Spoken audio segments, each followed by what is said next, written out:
So now the dust has settled, what did this year kind of reveal to you about the core that you have and what you guys need to do to be as good as you want going forward?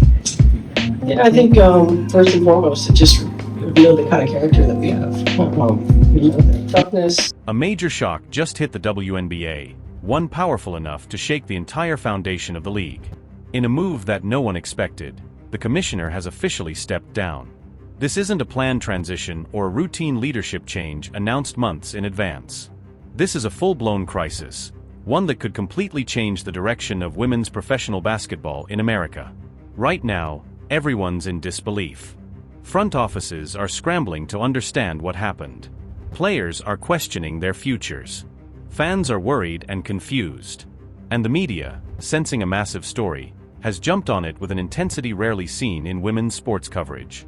To understand how we got here, we have to look back, not just to the recent announcements, but to years of unresolved issues and growing frustration that have been building under the surface.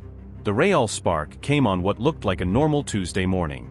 Out of nowhere, Sophie, Caitlin, and Lexie Hull, three of the brightest young stars in women's basketball, announced that they had signed groundbreaking contracts to play in Europe. The news exploded online within minutes. Their coordinated social media posts went viral, racking up thousands of shares and reactions from stunned fans, fellow athletes, and sports analysts everywhere. But this wasn't the usual off-season side gig players take to make a little extra money. This was different. These were multi-year deals that included full buyout clauses, meaning these players were walking away entirely from their WNBA contracts. And these aren't fringe players or bench warmers. These are elite athletes, the ones who fill arenas, sell jerseys, and inspire young girls to dream big. Losing them is like if three top NFL quarterbacks decided to leave for a European league all at once. Sophie Hull is known for her leadership and on-court vision. Caitlin, with her explosive scoring and massive social media following, had become one of the faces of the league. Lexie Hull, a defensive powerhouse who continues to grow offensively, is the kind of balanced, two-way player every team wants. Together, they represented millions of dollars in marketing value and countless hours of thrilling basketball. At first, many thought this was an isolated situation, maybe driven by huge offers or personal reasons. But it didn't take long to realize that this was just the beginning. Within hours, reports surfaced that at least a dozen more WNBA players were already in talks with European teams, inspired or accelerated by the Hull sisters' announcement. To understand why this is happening, we have to look at the WNBA's history.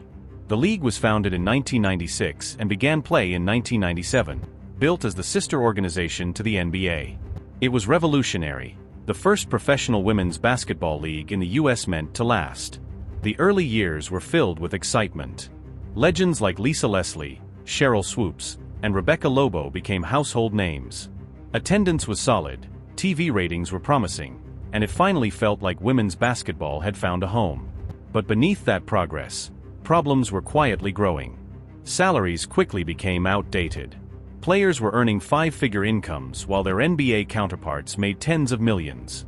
The usual explanation was that the pay reflected revenue differences, but that excuse started to wear thin. Over the years, the league grew and contracted, adding some teams, losing others. TV deals came and went. Sponsorships trickled in but were often more about corporate image than real investment. The financial model didn't evolve. Most players still had to play overseas just to earn a livable income. The workload was brutal. Players went straight from the WNBA season into European or Asian leagues, playing nearly year-round without rest. Many spent less than 2 weeks at home each year. It took a toll, physically, mentally, and emotionally. Relationships strained, burnout increased, and injuries piled up. But they kept pushing because they had no choice. To put the pay gap in perspective, a top WNBA player might earn around $230,000 a year. Meanwhile, an NBA rookie on a minimum deal makes over $1 million, and star players earn upwards of $40 million. That gap isn't just large, it's demoralizing. The league tried to address it in 2020 with a new collective bargaining agreement that raised salaries and benefits, but many players say it didn't go far enough. Promises made in meetings never fully became reality. Meanwhile, European leagues were improving dramatically. Over the past 2 decades, countries like Turkey, Russia, Spain, France, Italy, and Greece have poured serious money into women's basketball. They've built top-tier facilities, hired elite coaches, and treated women's players with genuine respect. And the pay? It's not even close. A solid WNBA player making $80,000 to $100,000 can earn $200,000 to $400,000 in Europe, and star players can exceed $500,000 or even hit $1 million in some cases. Plus, European teams often provide luxury housing, full travel coverage, family health insurance, and cultural support like language tutors and relocation help. On top of that, they treat their athletes like stars.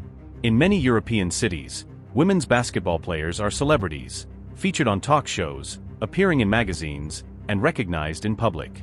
Games are televised in prime time and played before packed, passionate crowds. The respect is real. The lifestyle is better too. Players have a lighter schedule, maybe 1 or 2 games a week, which means more rest, better health, and an actual life outside of basketball.